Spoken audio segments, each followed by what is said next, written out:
জুলহিজ্জা মাসের প্রথম 10 দিন চলে আসছে, এটা আমাদের জন্য একটা বড় সুবর্ণ সুযোগ। এই দিনগুলিতে আমাদেরকে কি করতে হবে?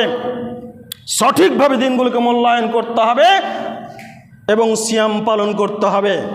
এই দিনগুলোতে তাসবিহ তাহলিল জিকির আজকার বেশি বেশি করে করতে হবে। তারপরে বলা হয়েছে, কেউ যদি টানা 9 দিন সিয়াম পালন করতে নাও পারে, তাহলে সে যেন অন্তত পক্ষে আরাফার দিন সিয়াম পালন করে। কেউ যদি আরাফার সিয়াম পালন করে, তাহলে পরিষ্কার বলা হয়েছে, সহিহ মুসলিম হাদিস নম্বর 1162 মধ্যে বলেছে, আবু কাতাদা রাদিয়াল্লাহু তাআলা আনহু থেকে বর্ণিত, তিনি বলেন, রাসূল সাল্লাল্লাহু আলাইহি সাল্লামকে জিজ্ঞেস করা হলো আরাফার সিয়াম সম্পর্কে। তিনি বললেন যে আরাফার সিয়াম কেউ যদি পালন করে, তাহলে এতে কি হবে? পূর্বের ও পরবর্তী 1 বছরের পাপ ক্ষমা হয়ে যাবে, কাফারা হয়ে যায়।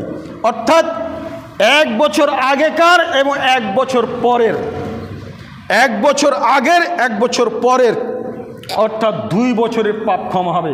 কেউ যদি আরাফার দিনের একটি সিয়াম পালন করে, তাহলে একটি সিয়ামের পরিবর্তে আল্লাহ তাআলা তার 2 বছরের পাপকে ক্ষমা করে দিবেন।